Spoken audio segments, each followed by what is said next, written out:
mga tatak Noipi to it's. Shoutout nga pala sa inyo. Christian Umali, Joshua Renato, Andy Guitar, Nicky Shot, Nicasio Francisco, Jam It, Mark Tatle, Rick the Trick, Junix Padilla. Congratulations! Sa mga gusto pong magpa-shoutout, no, comment down lang, no. Pag nabasa ko yan, shoutout kita. Maraming salamat sa suporta sa ating channel.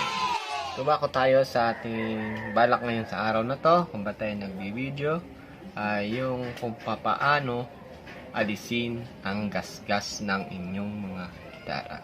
Ang bawat gasgas kasi, no, may iba't ibang ano yan, level yan. Meron kasing gasgas na malalim. Siyempre, yung sinasabi nating pagtanggal ng gasgas is yung minor na gasgas. Kasi kung malaking gasgas na yan, repaint na yan. O di kaya rebuild. Ipapakita ko sa inyo kung ano yung sinasabi kong minor na gasgas. So, ito yung mga minor na gasgas na sinasabi ko, no? Makikita mo kasi yung gasgas na yan. Medyo nasa ibabaw pa yan. Kumbaga, first coat pa lang yung tinamaan.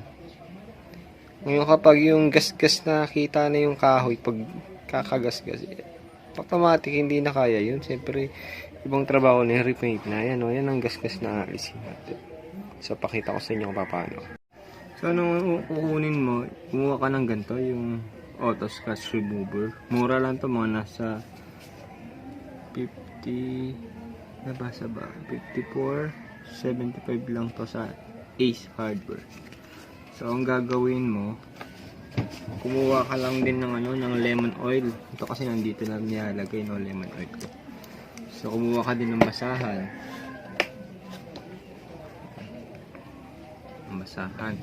So, ang gawin mo, maglagay ka lang dyan. Ganyan. Tapos, lagyan mo ng lemon oil para mas dumulas siya. Tapos, kuha ka ng basahan, di ba? Kuskusin mo lang ng kuskusin niyan, paikot.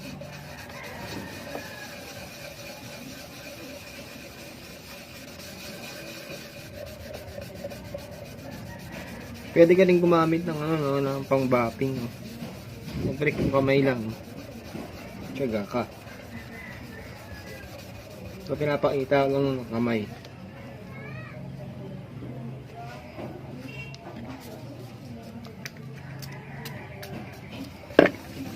Ganyan mo lang.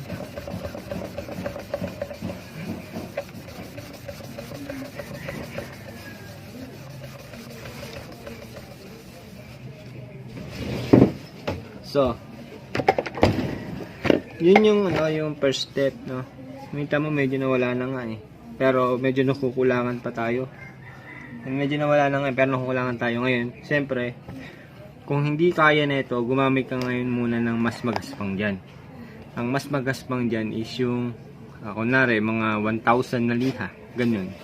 Kuha tayo. So, yun, may 1,000 na liha na tayo, no? Gumupit ka. Gumupit tayo. Tapos, ilihan natin yan ng may lemon oil. Kuha ka ng ano, rubber. Ano ba yung rubber ko? Ito. Kuha ka ng rubber. Tapos lagyan ng lemon oil. Ayan, pwede rin dyan. Pwede mo lihain ng paikot yan. Ngayon ang lihahin yan.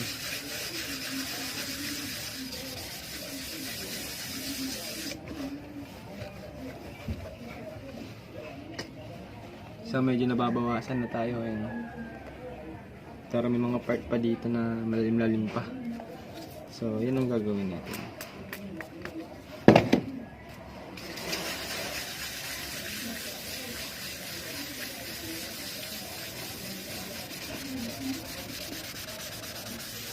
Pwede ka pa iba-iba pero para diretso-diretso ganyan, pwedeng ganyan, pa iba-iba. Saka hindi ka dapat mag-stay sa isang pwesto kasi baka humukay yan.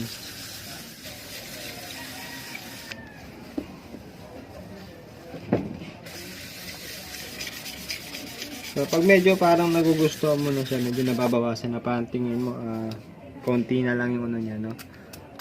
Pwede mo siyang liyain ng puro pa diretso lang. Kunwari, ganyan, no? Puro pa ganyan lang.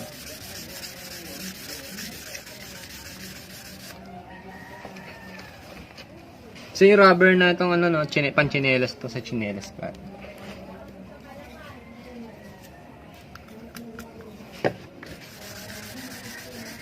Yan, ganyan lang, liyain mo nung ganyan, tapos paano ka lang yung paggalaw-galaw, hindi ka pwedeng mag-stay sa isang pwesto.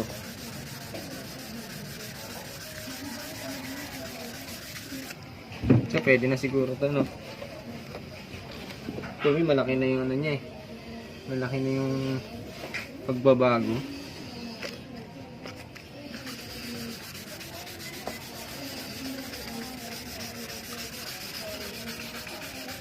Dito meron pala ako dito hindi pa naliha.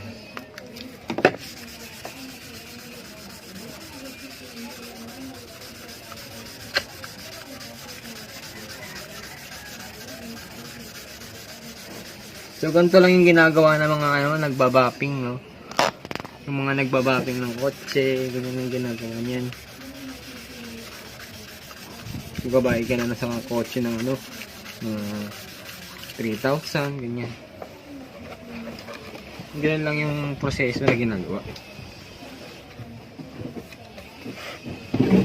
May konti pa dito, pero may konti pa. Ito na lang, dito wala na eh. Kaya makikita mo naman siya eh, kaya pinapadiretso ko sa'yo para makita mo yung gasgas. Pag nakadiretso ng lihang ganyan, makikita mo mga gasgas mo.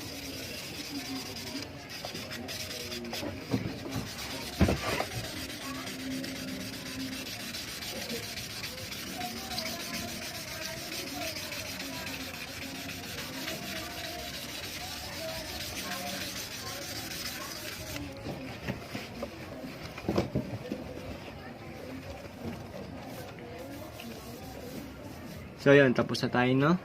Ang gawin naman natin ngayon is maglagay na tayo ng scotch remover. Depende sa'yo kung gaano kadami eh.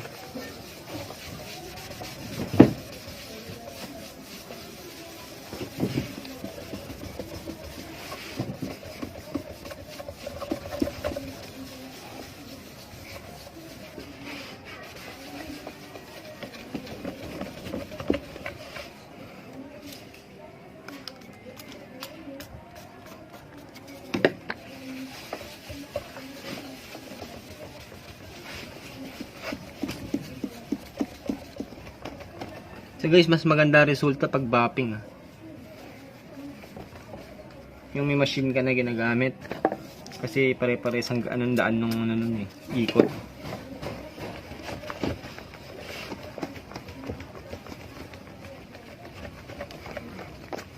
Tayo mano-mano. May bapping din ako pero hindi ko mapakita sa inyo. Mano-mano lang kasi tayo, wala naman lahat may bapping, di ba? Kaya may naman natin para makita nyo.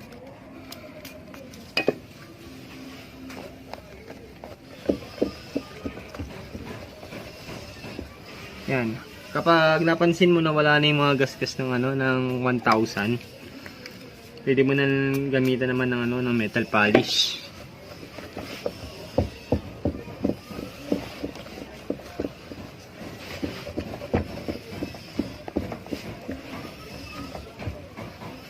Sa sample lang naman to, no? Hindi ko na masyado silanan. Buka naman ng metal polish. Yan.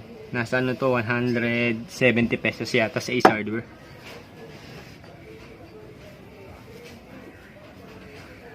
So, gawin mo. Huwag ulit ng basahan. Pwede mo lagay yung rubber, ganyan. Lagay ka ng metal polish. Lagay ka ng oil.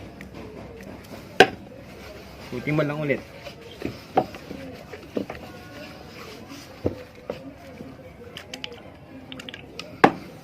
Depende sa desire mo to kung gaano karami mo gagawin. Basta gawin mo yung ganyan. Hindi, pantanong eh.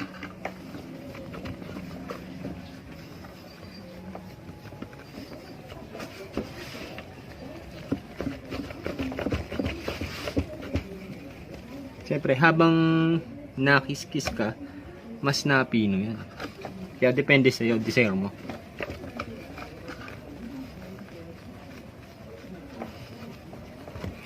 So, pinapakita lang natin to kasi para malaman nyo yung proseso. Ngayon, alam mo yung kung anong gagawin. So, ito, actual to, kaya saglit ang proseso lang. Tingnan natin agad yung resulta. Yung mga hindi pa nakasubscribe, subscribe nyo na habang nanonood kayo, no? Click the notification bell para updated kayo sa mga bago nating video.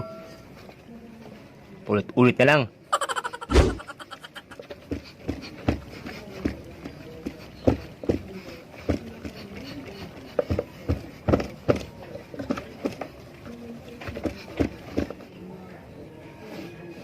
So yan guys, napakita na natin yung resulta, no? Bali, ito muna yung resulta natin. So kapag di ka pa masedo sa metal polish, pwede kang gumamit ng ano ng yung pampakhitab ng kotse, yung mga pambapping. Saan ba yun ito? Tulad ng mga ganito, yung sa kotse. Mga Carnauba wax, mga ganyan. Pwede mo lagyan yan. Para mas makita mo yung yung resulta niya.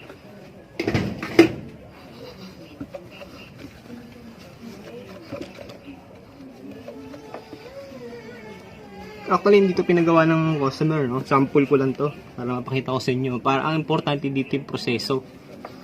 Kaya huwag skip na skip.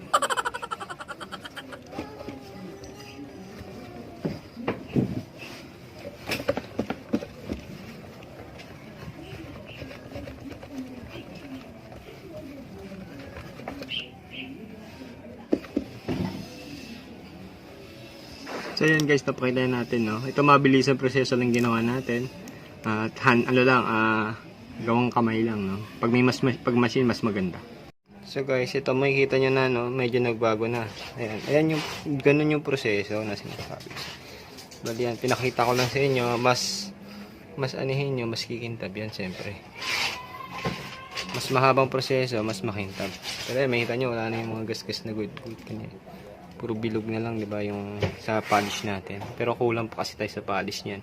Pero kapag pinalish mo ng pinalish yan, doon kikintab yan. Ayun, makita mo, wala na. Compare mo dun sa dati natin, di ba?